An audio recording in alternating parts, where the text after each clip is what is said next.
श्री गुरुभ्यो नमः। मैं नरेश कुमार आज आपके सामने किरातार्जुनीय महाकाव्य परीक्षा दृष्टि लेकर उपस्थित हुआ हूँ।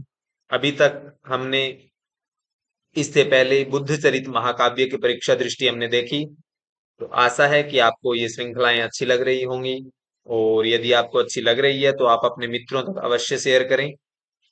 आज चलिए एच टेट, टीजीटी और पीजीटी में भारवी के किरातार्जुनीयम के विषय में कई बार कुछ सुक्तियां, महाकाव्य का नायक नायिका, हर चीज पूछी जा सकती है। तो देखते हैं। वैसे महाकवि भारवी की एकमात्र रचना है किरातार्जुनीयम। महाकाव्य महाकाव्य की श्रेणी में किरातार्जुनीय महाकाव्य का नाम अग्रगण्य है। विधा इसकी महाकाव्य है। सर्ग इसमें कुल 18 सर्ग हैं, और 18 सर्गों में 1040 श्लोक हैं। और उपजीव्य ग्रंथ इसका शिव पुराण या महाभारत का वन पर्व है। ये कई बार पूछा जाता है कि किरातार्जुनीय महाकाव्य महाभारत के किस पर्व से लिया जाता है, तो वन पर्व से लिया जाता है। तो महाभारत के 18 पर्वों के नाम भी याद कर सकते हैं आप। और इससे पहले हमने महाभारत की वीडियो बनाई है, उसमें मैंने बताया कि वन पर्व से किरातार्जुनीयम लिया गया है, इसका उपजीव्य है।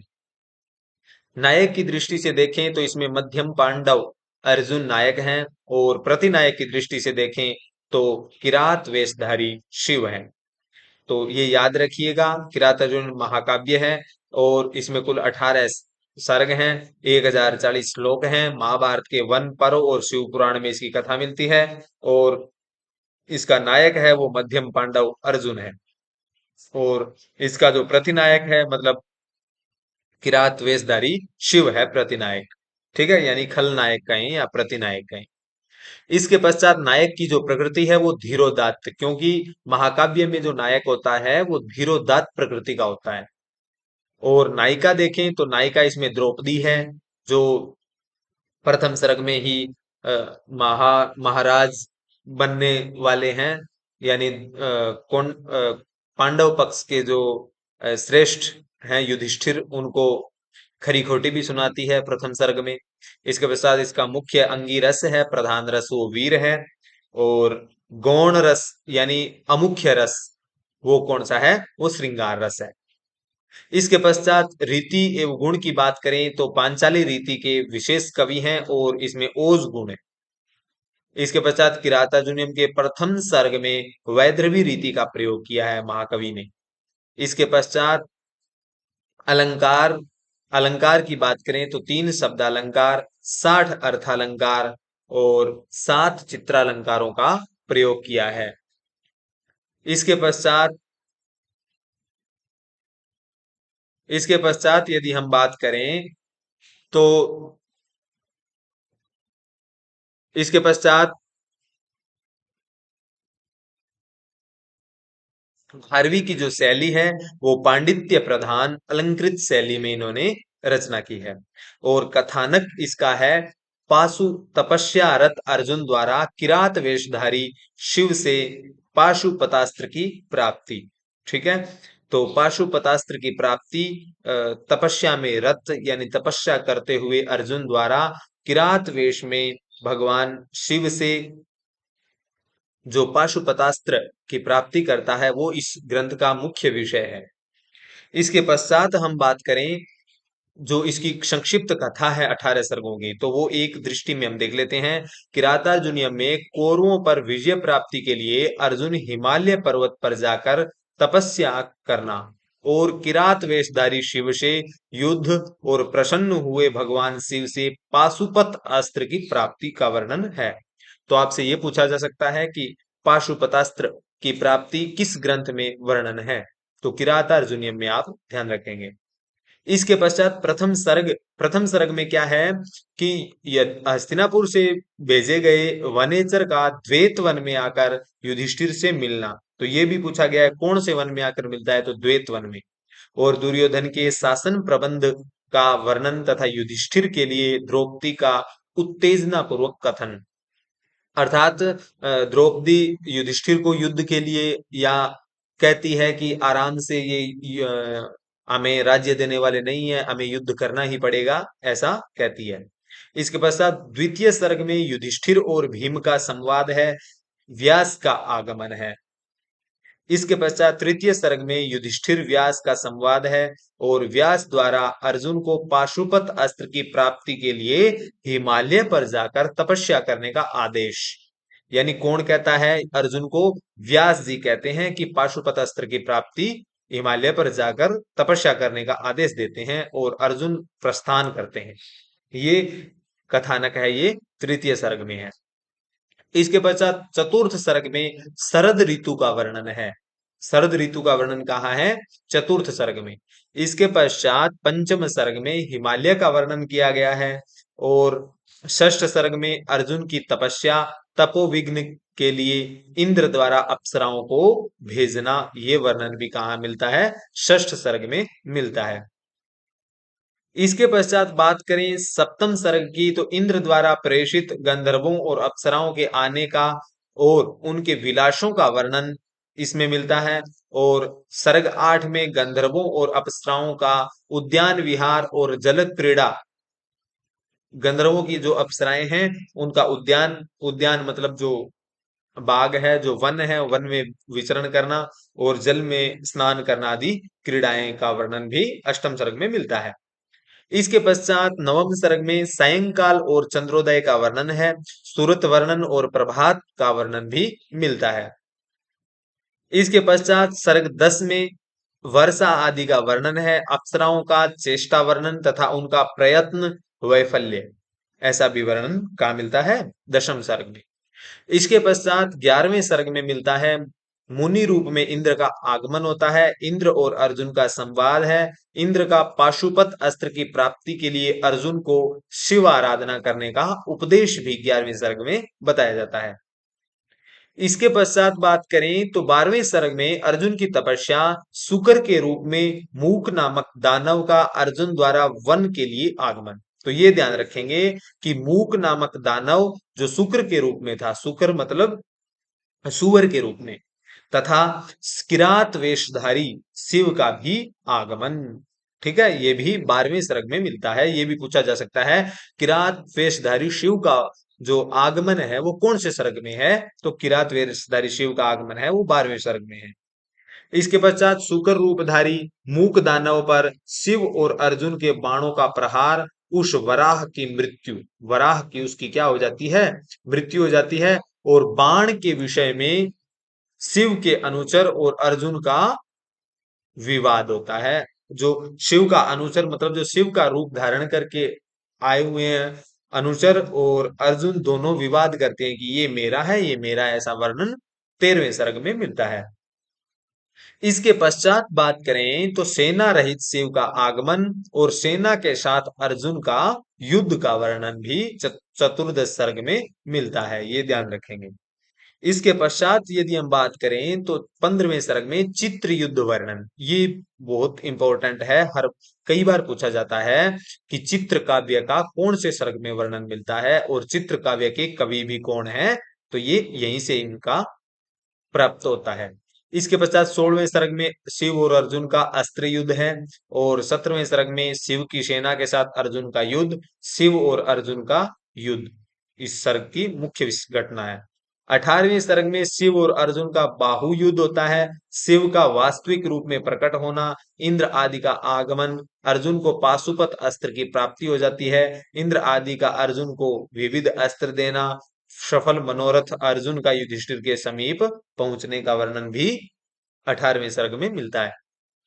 तो ये भी आप ध्यान रखेंगे। इसके पश्चात हम बात करें तो प्रमुख वर्णनों में क्या है? तो संभोग श्रृंगार का सुंदर वर्णन मिलता है 8वें और 9वें सर्ग में। कब? जब देखो यहाँ क्या है 8वें और 9वें सर्ग में गंधर्वों और अप्सराओं का उद्यान विहार, जल क्रीड़ा और सायंकाल चंद्रोदय वर्णन और सूरत वर्णन, प्रभात वर्णन। ठीक है, ये मिलता है तभी का ये है। इसके पश्चात हम बात करें युद्ध का वर्णन 13 से 17 तक वीर रस में किया गया है। किसका वर्णन किया गया है? वीर रस में युद्ध का वर्णन किया गया है। इसके पश्चात हम बात करें तो इसके पश्चात हम बात करें तो उपमा अलंकार का सुंदर प्रयोग 13 से 17 में भी किया गया है।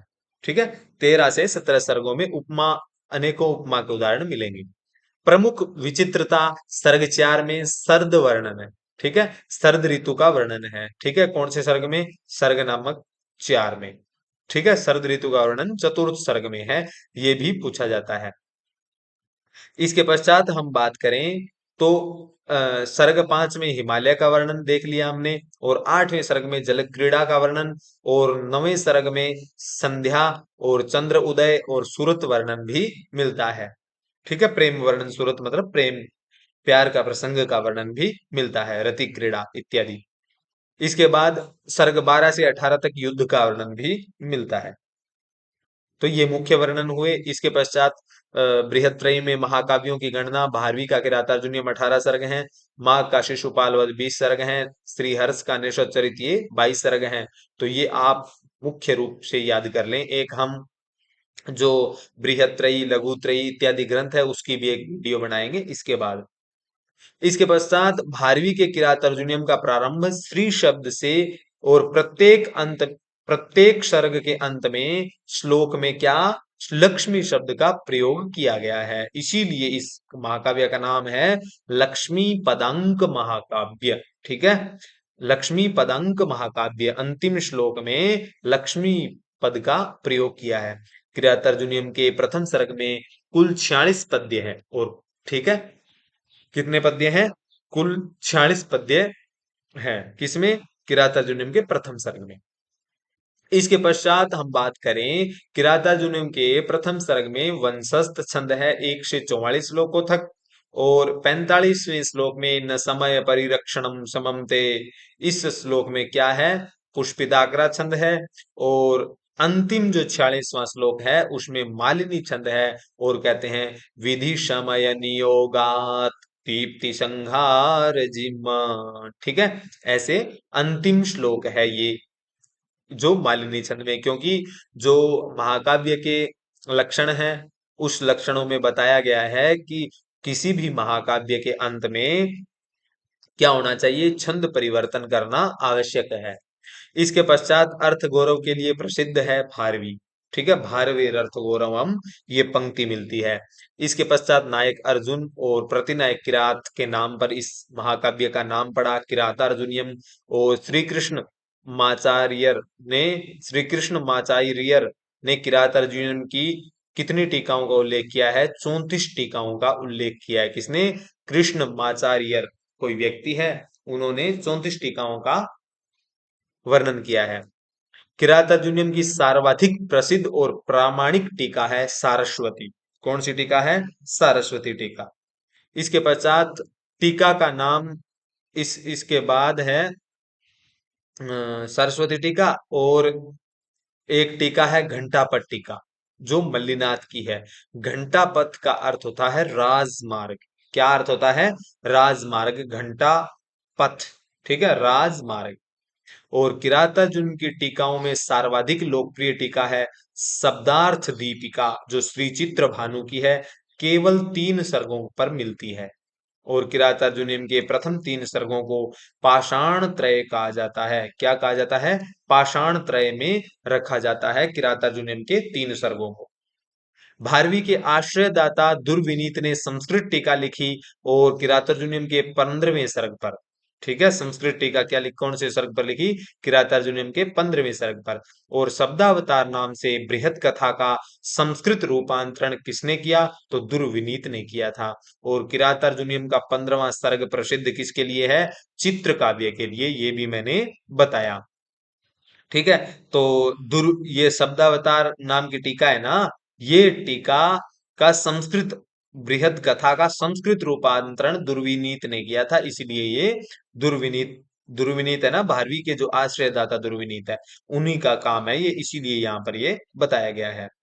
इसके पश्चात भारवी ने एक एकाक्षर श्लोक लिखा है, केवल उसमें न का प्रयोग है। न नोन नुन्नो नुन्नानो, नाना नाना नना ननु, नुन्नो नुन्नो ननु नेनो, नाने नानु ननु ननुत। ये 15वें सर्ग का 14वां श्लोक है, ये चित्र काव्य में वर्णन किया है। और महाकवि माघ ने द पर श्लोक लिखा है।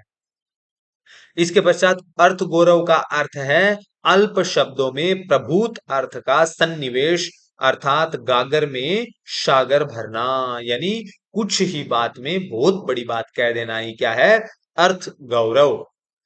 फिर एक पंक्ति कही है मल्लिनाथ ने, नारिकेल फल सम्मितम वचः भारवे, ठीक है, भारवी, भारवी के लिए कहा है। और प्रसन्न गंभीरा पदा सरस्वती, यह काव्य किस ग्रंथ से संबंधित है, ये किरातार्जुनीयम से है। और स्फुटतान पदैरपाकृतान च न स्वीकृतम अर्थ गौरवम, यह वाक्य किस ग्रंथ से है, ये भी किरातार्जुनीयम के दूसरे सर्ग का 27वां श्लोक है। इसके पश्चात मुख्य कथानक अर्जुन द्वारा किरात वेशधारी शंकर से पाशुपतास्त्र की प्राप्ति, और अर्जुन पाशुपतास्त्र के लिए श्री शंकर को प्रसन्न करने के लिए हिमालय या इंद्रकील पर्वत पर जाते हैं, ये भी ध्यान रखेंगे, ये मोस्ट इंपॉर्टेंट है, इंद्रकील पर्वत। और व्यास के कहने पर ये काम करते हैं। और किरात अर्जुनियम में किरात से तात्पर्य है किरात वेद धारी शिव। और किरात अर्जुनियम का मंगलाचरण वस्तु निर्देशात्मक है। और किरात अर्जुनियम महाकाव्य का फल नायक अर्जुन को किरात वेशधारी शिव से पाशुपत अस्त्र की प्राप्ति, ये ध्यान रखेंगे। और युधिष्ठिर 12 वर्षों के वनवास काल में अपने अनुजों और द्रौपदी के साथ द्वैतवन में रहते हैं। कहाँ रहते हैं, द्वैतवन में रहते हैं। तो किरातार्जुनियम का नाम कैसे पड़ा, तो किरातश्च अर्जुनश्च किरातार्जुनौ द्वंद्व समास करेंगे तो तौ अधिकृत्य कृतम काव्यम इति किरातार्जुनियम, ऐसा काव्य बन जाएगा। किरात और अर्जुन शब्द से छ प्रत्यय करेंगे तो ग्रंथ छ प्रत्यय है, ये अधिकृत्य कृते ग्रंथे, अधिकृत्य कृते ग्रंथे के अर्थ में छ प्रत्यय होता है। तो शिशु क्रंदय मस भद्वंद्वेन्द्र जननादिभ्यश्च छ, इस सूत्र से छ प्रत्यय हुआ, ठीक है। शिशु शिशु क्रंदय मसभद्वंद्वेन्द्र जनना जननादिभ्य छ, इस सूत्र से छ प्रत्यय हुआ। और किरातार्जुन शब्द से छ, छ को ई हो जाता है, किसे, आय नेय नी यह फड घचगाम प्रत्ययादि नाम, इस सूत्र से छ के स्थान पर ई आदेश हो जाएगा। और ग्रंथवाची शब्द हमेशा क्या होते हैं, नपुंसक लिंग में होते हैं, ये बात ध्यान रखेंगे। अतः इसलिए किरातार्जुनियम शब्द बना। और इसी प्रकार अर्जुन और प्रतिनायक शिव के नाम पर महाकाव्य का नाम किरातार्जुनियम पड़ गया, ठीक है। इसके पश्चात इसके जो मुख्य पात्र हैं, मुख्य पात्रों में अर्जुन है, द्रौपदी नायिका है, किरातवेशधारी शिव प्रतिनायक हैं, श्री कृष्ण, युधिष्ठिर, भीम, नकुल, सहदेव, वनेचर, दुर्योधन, कर्ण, भीष्म, परशुराम, यक्ष, द्रोण, इंद्र, व्यास, मूक, मूक अर्थात शुक्र, शुक्र आदि प्रमुख पात्र हैं, ठीक है। इसके पश्चात मल्लिनाथ की जो प्रसिद्ध टीकाएं हैं उसमें रघुवंश महाकाव्य पर संजीवनी टीका है, कुमार संभव पर संजीवनी टीका है, और मेघदूत पर संजीवनी टीका है, ये ध्यान रखेंगे। कालिदास के जो लघुत्रयी के 3 ग्रंथ हैं उन पर संजीवनी टीका लिखी है, किसने, महाकवि मल्लिनाथ सूरी ने। और किरातार्जुनियम पर घंटापत लिखी है, और शिशुपाल वध पर सर्वंकषा टीका लिखी है, और रावण वध पर जीवातु टीका लिखी है, और नैषध चरितम पर जीवातु टीका लिखी है, तो ये आप ध्यान रखेंगे। इसके अतिरिक्त तार्किक रक्षा, नलोदय काव्य, प्रशस्त पादभाष्य और लघु शब्देन्दु शेखर इत्यादि पर भी टीका लिखी है, और इनका पूरा नाम था महामहोपाध्याय कोलाचल मल्लिनाथ सूरी, ठीक है। इसके पश्चात हम बात करें प्रमुख सूक्तियों की, तो न ही प्रियम प्रवक्तुम इच्छन्ति मृषा हितैषिणा, इस सूक्ति, ये सूक्ति कही। और इस सूक्ति में, इस सूक्ति में क्या है, कल्याण चाहने वाले लोग मिथ्यापूर्ण वचन बोलने वालों की इच्छा नहीं करते हैं।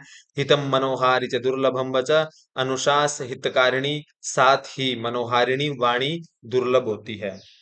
इसके पश्चात सकिम साधु न शास्ति योधिपम, हितान्न यह संसृणुते सकिम प्रभु, ये सूक्तियां महत्वपूर्ण है। सदानुकूलेषु हि कुर्वते रतिम, नृपेष्वमात्येषु च सर्व संपदा, वरम विरोधोपि समम महात्म भी, ये सूक्ति कई बार पूछी जाती है। और अहो दुरंता बलवद विरोधिता, ये सूक्ति बहुत बार पूछी जाती है। व्रजंति ते मूढ़ धिय पराभवम भवन्ति माया विषुयेन माइनः, ये सूक्ति अत्यंत महत्वपूर्ण है। और अबंध को पश्य विहंतुरापदाम भवन्ति वश्या स्वयमेव देहिनः, ये सूक्ति भी महत्वपूर्ण है। विचित्र रूपा खलु चित्तवृत्तयः पराभवोऽप्युत्सव एव मानिनाम् समेन सिद्धिं मुनयो न भूभृत। ये मुख्य पंक्तियां हैं। निराश्रया हि हंत हता मनश्विता गुणानुरोधेन विना न सत्क्रिया। ये सुक्ति कई बार पूछी जाती है। पर प्रणीता वचांसि चिन्वताम प्रवृत्ति सारा खलु मादृशा गिरः प्रविश्य हिग्धन्तिष्ठस्तथा विधान असंवृतांगा निशिता इवे सवः। ये भी सूक्ति महत्वपूर्ण है। अमर सशून्येन जनस्य जंतुना न जात हार्देन विद्विश्वादर। ये सूक्ति भी बहुत महत्वपूर्ण है। इसके पश्चात आज के लिए इतना ही। आप सबका धन्यवाद हमसे जुड़े रहे। और यदि आपने हमारे चैनल को सब्सक्राइब नहीं किया है तो अवश्य करें। @I कुमार नरेश। मैं नरेश कुमार आज के लिए विदा लेता हूं। शीघ्र ही एक नए विषय के साथ उपस्थित होऊंगा। तब तक के लिए नमः संस्कृताय। धन्यवाद।